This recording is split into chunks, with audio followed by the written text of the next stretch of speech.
Welcome to Getting Personal, a monthly podcast diving deep into the stories of the heartbeat of HR. Brought to you by Compt, a global lifestyle benefits platform where companies empower employees with benefits and rewards they'll use and appreciate, whoever and wherever they are in life. Joining me today is Denis Barnard, director of the HR consultancy Green River Technology World and a specialist in the HR tech arena for over 25 years. Denis, thank you so much for joining me. Oh, thanks for the invitation, Lauren. I'm looking forward to what you're going to ask me. I'm glad to hear that. I found that your background was particularly interesting. I know that we started talking a little bit back and forth on LinkedIn because we were sharing some of the same ideas around the future of work, how HR and finance are intertwined, or at least they should be if we're looking for a successful workplace culture. And I noticed that you also have a background in finance, and then transitioned into HR, which I think is an interesting path. It's one that our founder CEO, Amy, also has taken. So I want to ask you first about your background in finance, and then we can talk about the transition. Sure. I think we'll take it the other way round, actually, if Sure. that's all right with you. Of course. The transition, I suppose I can tell the story now, 40 odd years on. But in those days, it was called personnel. Hmm. And the previous incumbent had been in post for 32 years, which I reckon he'd probably joined just after the war. And he'd been doing it for 32 years, and so he was retiring. And they put the job on the notice board, and then the word came out that a certain person internally was going to apply for it. And I didn't really care for that person very much. And I thought if they got the job, life would become even more intolerable. So actually, what I did, I thought, well, you know what? If I apply for that job, that might block the whole thing and they might get somebody from outside. Well, to my absolute surprise, I put in the application and then kind of 24 hours later, the board called me in and said, are you serious? I said, how much does it pay? And they said X. And I said, oh, yeah, I'm serious. Yeah, I want to do this job. So, a not too glamorous entry into the world of HR personnel, call it what you will, but that's the way life works, isn't it? So, the transition, well, my background really, I started in foreign payments, general accounting, accounting manager, and credit management. And I think the great thing about that is when you're in finance, you do have to work very closely with operational people. I mean, I started, the industries were travel and freight. So you can imagine all sorts of queries come up about travel and freight. Somebody doesn't pay an invoice, somebody wants a credit, whatever. You have to go and talk to the operational people and you listen to the problems they come into. So you start to acquire a much wider brief of what actually happens in the business itself. And probably equally as important, learn how to talk with the operational guys, because otherwise you kind of develop an us and them attitude. Sure. Um, I mean, I've been in plenty of places where the sales or the operational guys say, "Oh, those guys over on the third floor in accounts don't understand the problems we have." Meanwhile, in accounts, we're probably sitting there saying, "Oh my God, these are a bunch of jokers. They don't know what they're doing down there. It's chaos." So, there needs to be that understanding between them. And so that stood me in very good stead, really. Did you find that your depth of understanding in operations was particularly what helped you navigate a personnel or HR or people operations role? Yeah, I think you get an appreciation for the stuff that people confront on a day-to-day basis. I think if you're a little removed from that, I mean, too many HR departments are sitting on a different floor altogether from where the action is. You can actually get detached from the business. What is the business actually about? It's not just pieces of paper drifting around. There's stuff going on, making money, and you have to understand the problems they confront. So yes, I think it's a plus for sure. How many years did you spend in finance before transitioning into a personnel role? 10 years. Okay, interesting. you're trying to work out if I started in the Carboniferous era or in the Pleistocene era.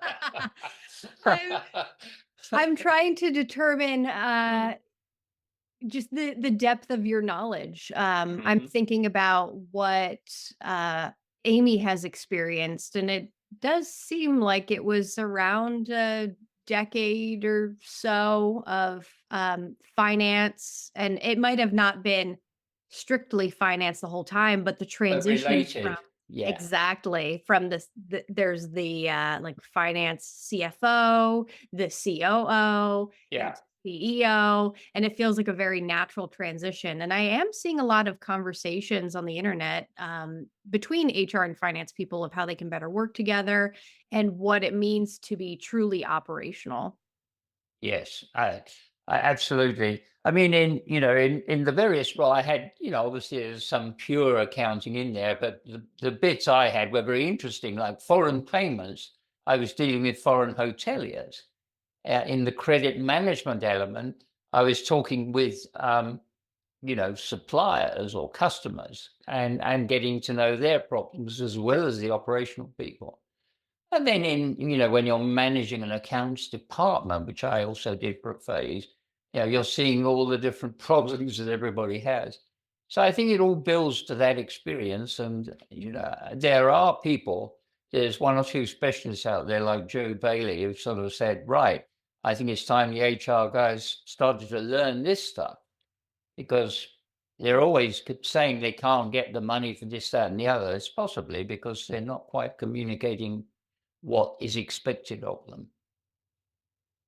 Speaking of which, I think we see that a lot when it comes to the disconnect between others in the C-suite, if that HR person is in the C-suite, and then additionally the disconnect between HR and just the general boardroom. What are you seeing is Yeah. as the biggest gap here? Do you think it's just speaking the language of business? What does that look like? Um, yeah, I think it's probably a partially language, partially sort of intent.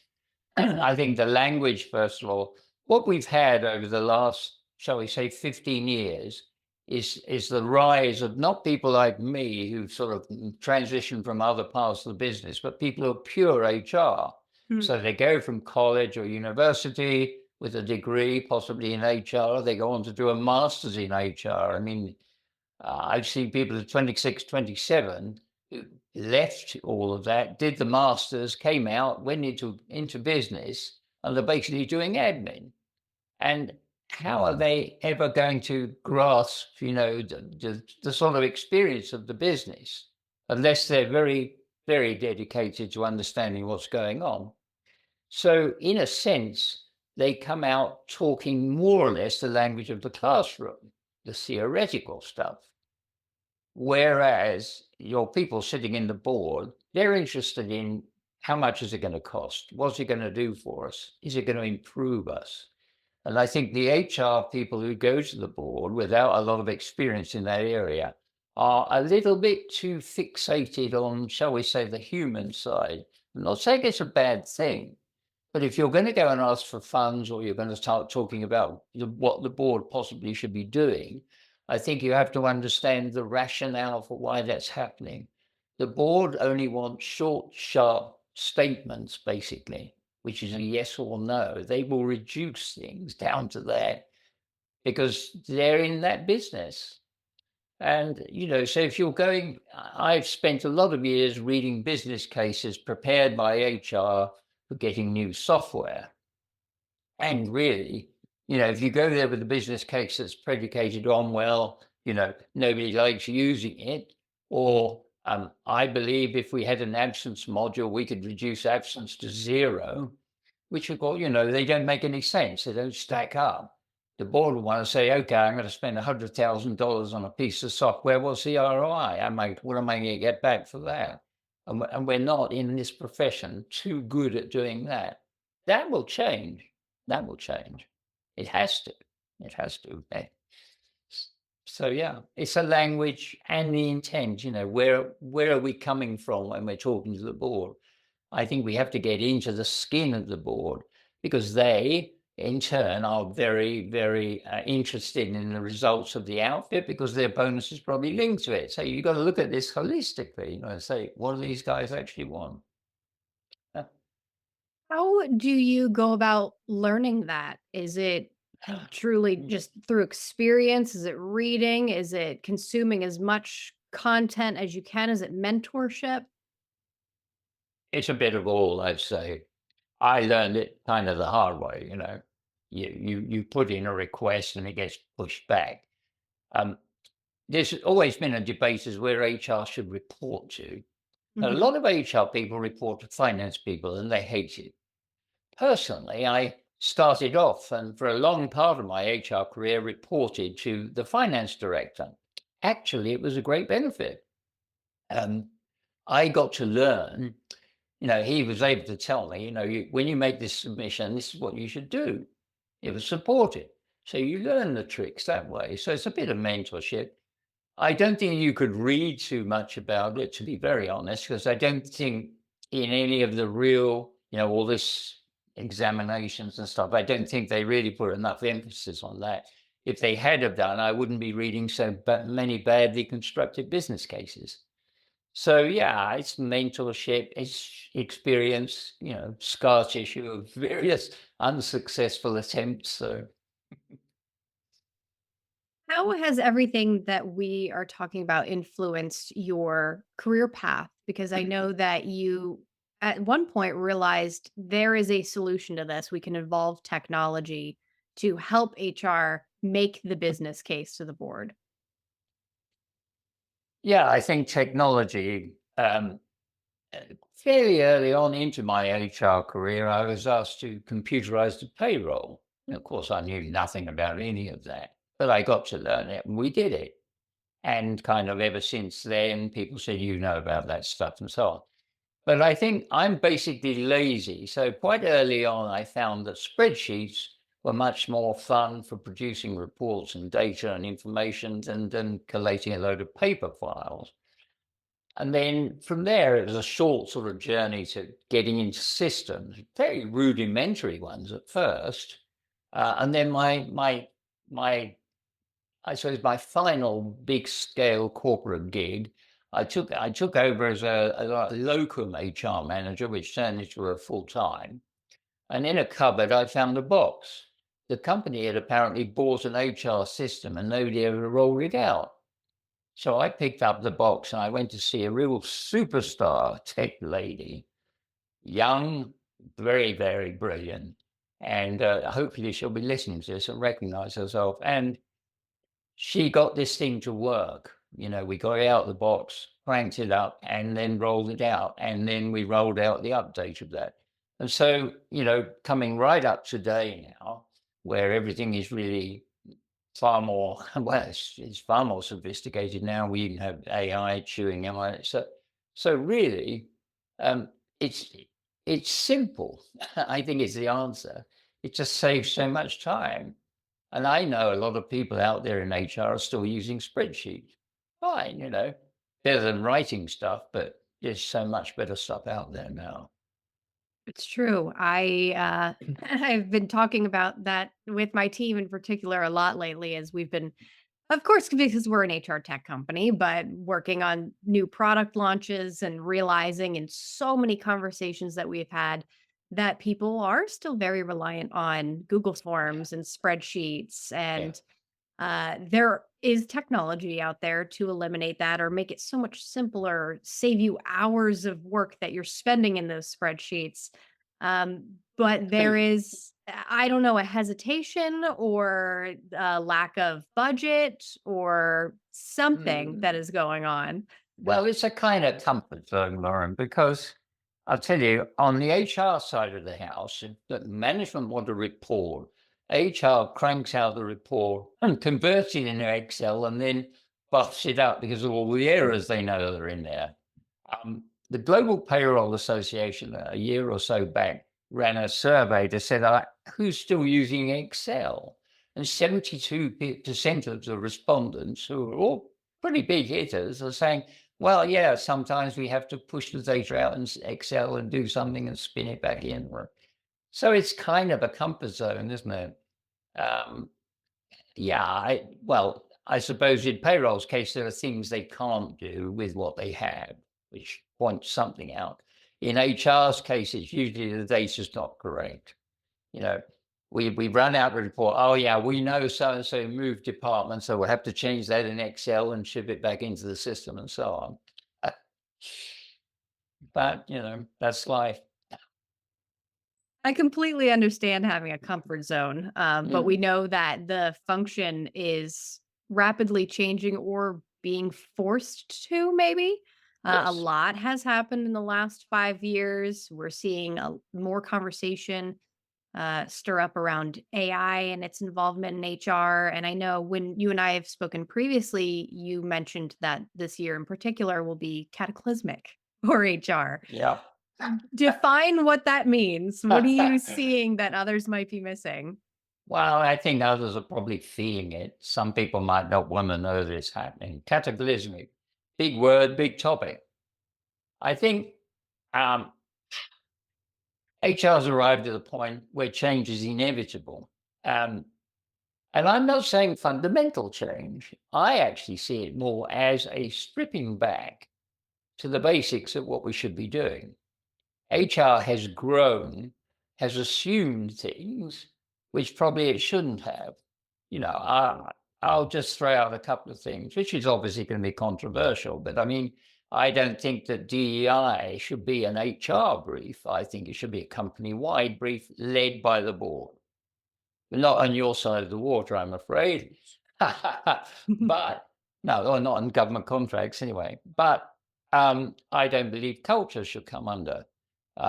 Culture is another thing, but all that's to one side. So there's a lot happening, and HR people are all saying they're burned out and stressed out and whatever because obviously they've taken on too much, or they're not actually doing what we should be doing. Just putting in context for a moment, HR is one of the few business activities that does not have recognized outcomes for this activity. Now, you'll see all a number of metrics supposed to be floating around, like days sick and days training and retention, but most of those are not directly responsible to HR activity. If you actually pin somebody down and say, "What is a measurable output of what you are doing?" they can't actually tell you because it's an enabling thing and it doesn't operate standalone. Retention has a little bit of HR in it, has a bit to do with the management of people and so on. So that has got complicated to the point where HR people are saying we can't do this anymore. Some people are leaving the profession because they can't cope and so on. So taking on that again, it's like that perfect storm scenario, things coming together. The institutions like CIPD and SHRM are under heavy attack now for not doing enough for their members. When you actually look at what they are doing, they're collecting a fee, thank you very much, but they're not actually giving that much in return, not that's really tangible.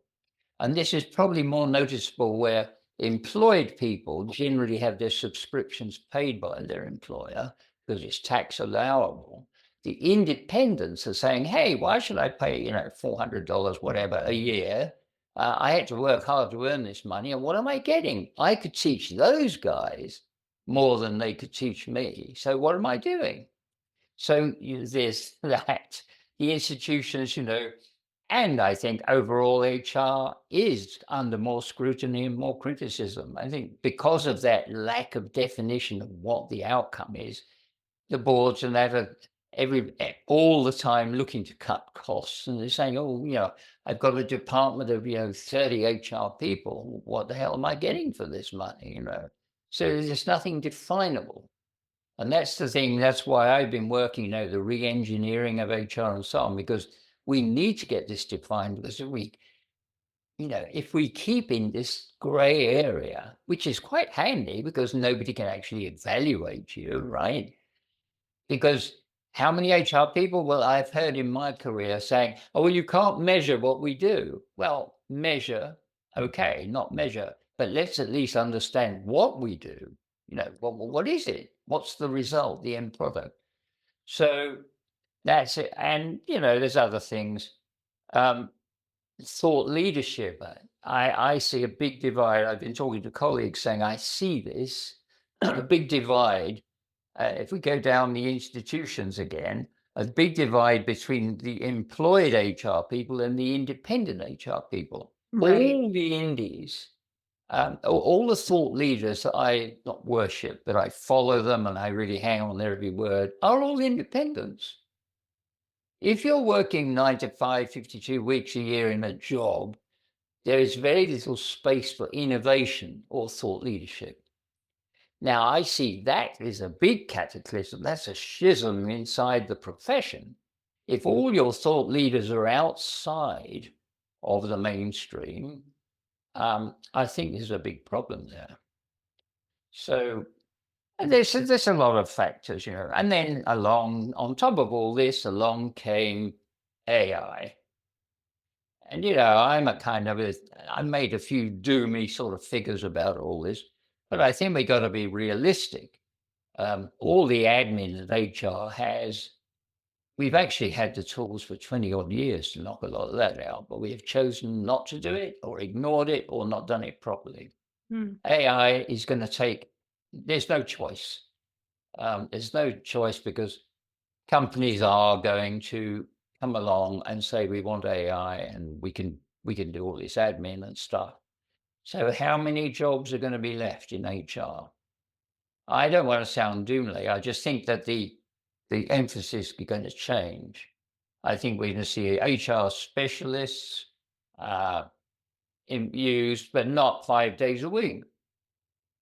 I think I'm going to get a lot of hate mail after all this, but I really don't believe. Let me go on the record as saying this. What the hell? And if anything happens to me, Lauren, you know where it came from. If you haven't finished whatever you're doing as an HR director in 4 or 5 years, what are you doing? Building up pension rights? Let's face it.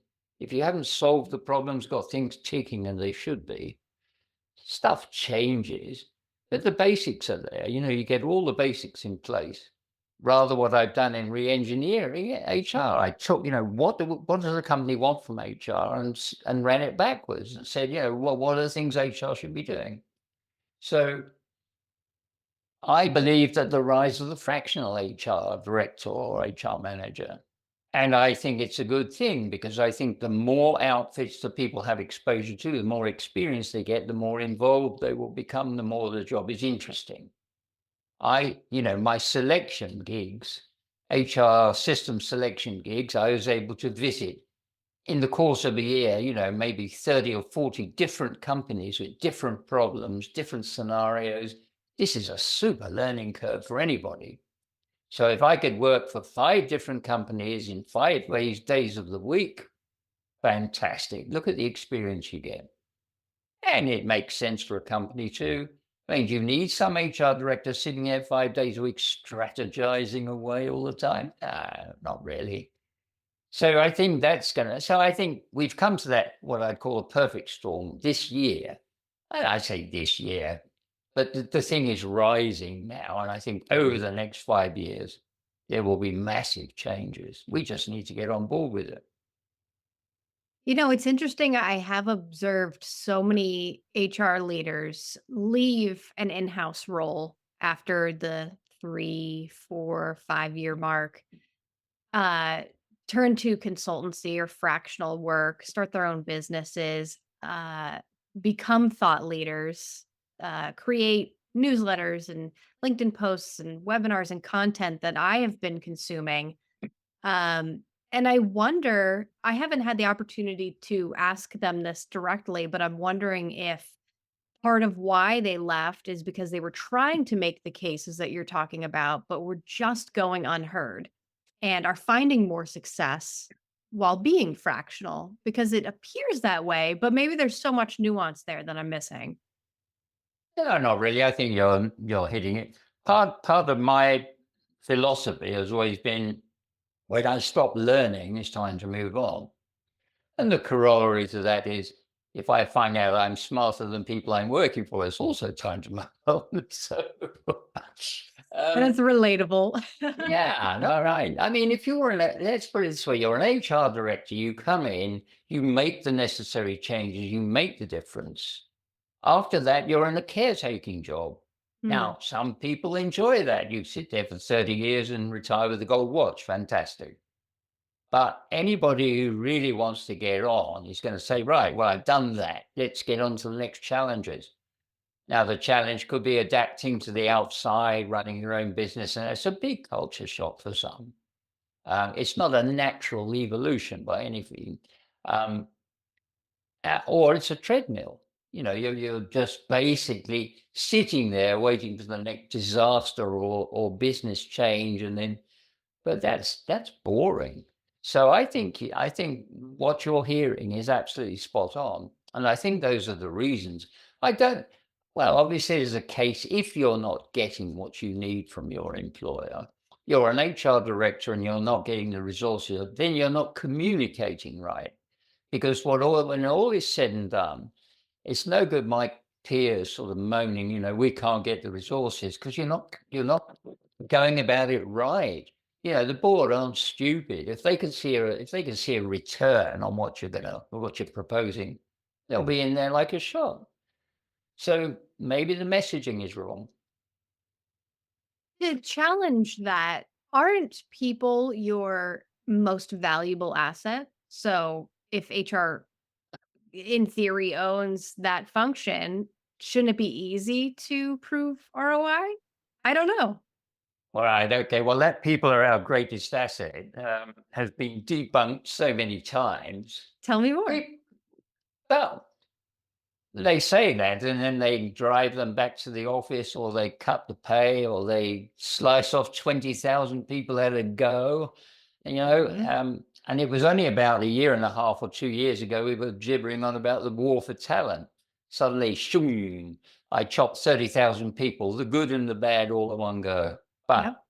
yeah, people are obviously invaluable to the exercise. But HR are not in charge of the people. I think that's the big problem, or the reality. HR is HR is responsible for creating the conditions for people to work and develop to perform better. We're creating the conditions, but we are not managing the people. The line managers and other people are managing the people. That's why I dislike the title head of people, because actually it's not quite true. And when you say head of people and culture, here comes more hate mail. There are two things that we are not directly in charge of. So why do we take that mantle? But people are obviously an invaluable asset until we're all replaced by bots. And then the thing will change. But I mean, it is important. I really believe that if anybody, an HR director, goes looking for a system or resources or whatever, if they've made the right case, they will get the resources. Uh, you know, I think it's up to the person to communicate it correctly. The board will always give resources, providing there are resources, to any proposition that makes sense to them. Related to what you said earlier, I've seen a lot of discourse around HR doesn't own culture. Um, and I know you have mentioned before, culture is what seeps out of the boardroom door. So Yes. I would love to hear from you if there was a particular moment or if it was a collection of experiences that caused you to have this realization. Yeah, I'm not going to name names or anything, but I mean, let's posit a couple of cases that are very close to my own experience. Sure. I'm still enjoying life at the moment. Let's generalize. In a culture where the top people are fiddling expenses, sexually harassing employees, um, and favor an after hours drinking culture, the next generation of managers below them are going to imitate that, and that in turn is going to be reproduced in a lesser frequency lower down.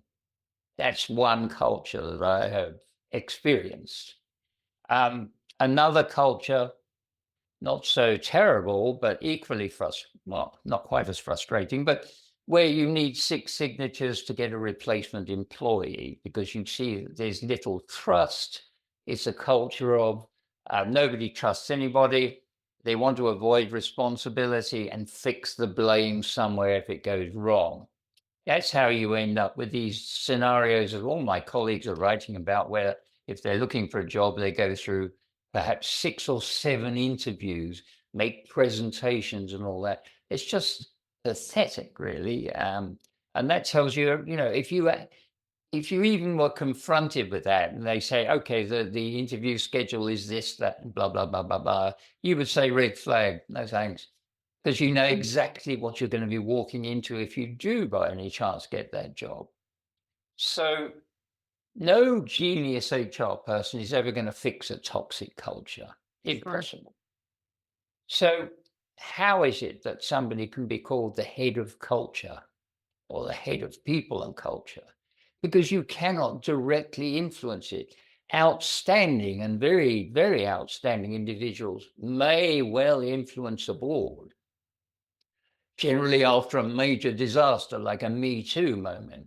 That's when everybody kind of gets, diligent. But overall, the best HR director in the world is not going to change the culture as far as that goes. They might hold up a flag and say, "Look, this is a problem," but if the culture is toxic, so why is HR willing to take the rap for it? That's what I can't understand. It's a no-win. It's a no-win. So that's my feeling. The culture starts at the top, whichever way we say, and it's reproduced to a lesser scale further on down. I don't know what you think about that. I mean, the cultures you've experienced, but I've read some of your articles and some of the experiences you've had. So hopefully you'll concur with what I'm saying. Truly all ends of the spectrum. I have absolutely seen the toxicity of top-down, culture, and if you have a bad leader or bad manager, then it spoils everything within either the greater company or within your department, and then it festers with everyone. Yeah. Interestingly, though, I have also seen in my time here at Compt, when every person owns culture individually and cares so deeply about it, then it of course, it still matters that it comes from the top as well, and we have someone to emulate what that culture should look like from. Sure.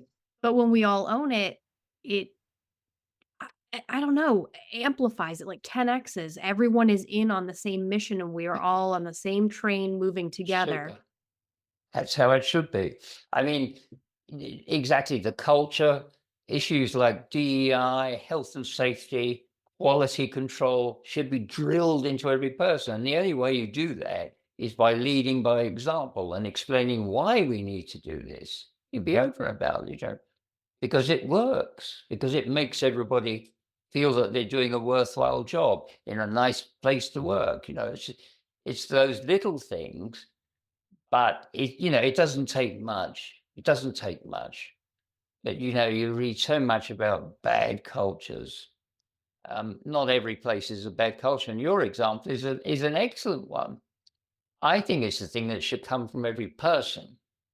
Um, the culture and all those other issues. And I think you're right. And hopefully, people will catch on to this time after time instead of just handing it off to HR. Say you're in charge of morale and culture.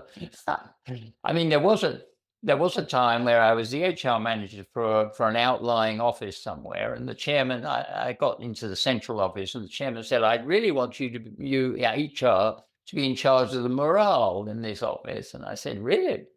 Well, I've got a great idea. You make me overall in charge of the office, and I'll take charge of the morale." And they said, "Well, I don't think we can quite do that. That would tread on a lot of toes." I said, "That's the only way you're going to do it. Don't make me in charge of morale, because you've got some pretty lousy managers there. You've got to get rid of."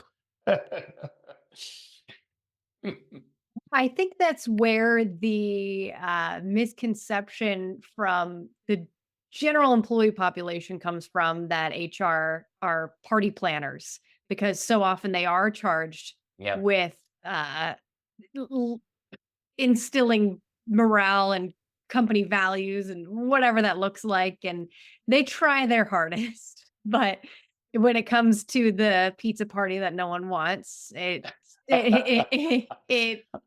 perpetuates this trope, Yeah, of the party planner. And there are still so many people who come to my comment section and talk about their bad experiences with HR, and then that one bad apple spoils the bunch for them. And of course I was in that boat at one point too, because I had bad experience after bad experience. sure. But now that I'm on the other side of it, I realize, yeah, you can only do so much with what you're handed. Yeah, and I think you have to draw limits and boundaries too. I think you have to make it very clear. There are people who will arrange parties. It doesn't have to be HR. Mhm. If you want to, there are party planners. Go to them. It's just one of those things that HR.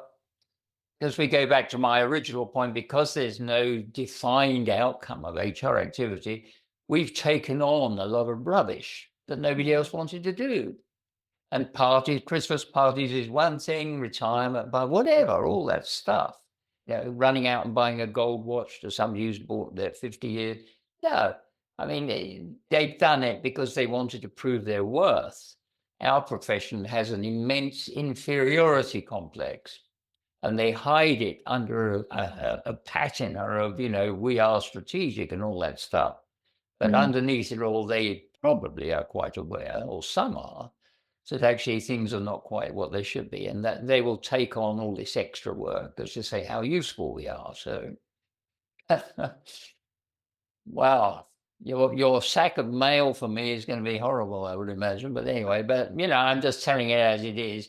I'm coming towards the end of my track in all this, I suppose. Well, some people will wish that I am.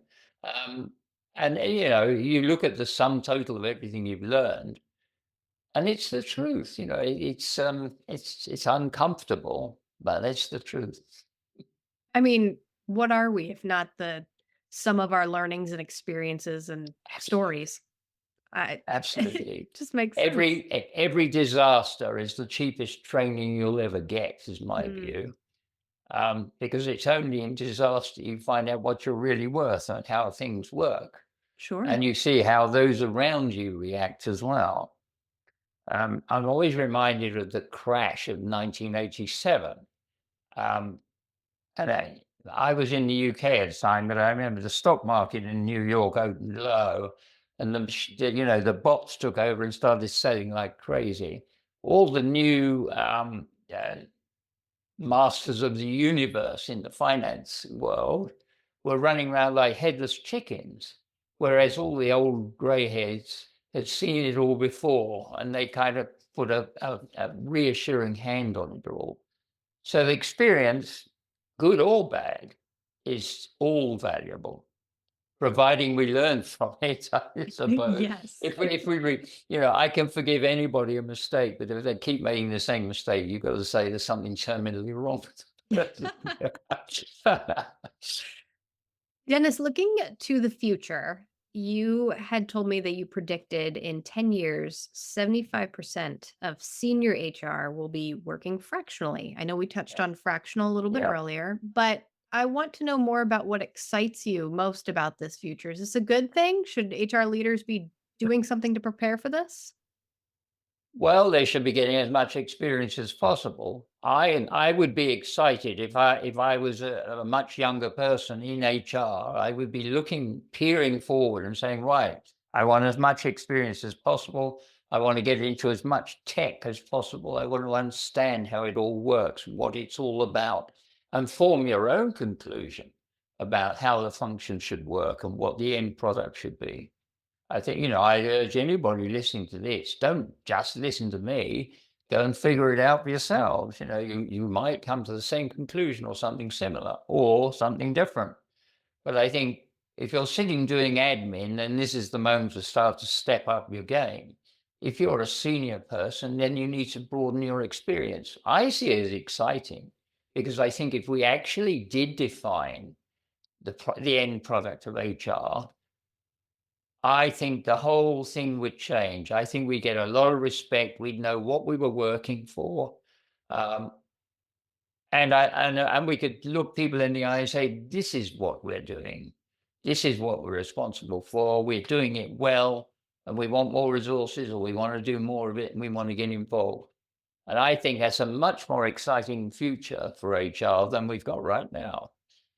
That sounds It's great. well, it's yeah, it's up. It's got to be. Evolution is good. The Mhm. funny thing is that our evolution, we're looking at what we're supposed to be doing, which we're actually going to reduce down to a more basic thing, which is a more valuable product. And I've said to a number of people, the HR mission has not really changed. It's just the tools and the business climate have. So if you reduce what the purpose of HR, is to enable and systems enable the workforce to perform and develop to do, new challenges and so on. Um, that's the fundamental piece of it, the mission. How we do it with the tools and so on, and the interplay with other departments, obviously, will depend on people, but that's what it is. So the mission hasn't changed since I joined it, 40 years ago. It's got a bit more scientific, but that was still always the outcome we were looking for. So we're going back. And if we have that identifiable product, um, I think we're going to go much farther in the profession than we thought we would. So it's all upbeat, really. I think that is a great note to end on. Thank you so much for your time, Dennis. No, thank you so much for inviting me. It's been fun. I'm glad, even if this turns out to be your swan song and I get a lot of hate mail. Yeah, well, I'll start writing my epitaph as you speak. So, yeah. Thank you. Thanks for joining us on Getting Personal, brought to you by lifestyle benefits experts at Compt. Remember, you can always find more stories and helpful insights on our LinkedIn and blog.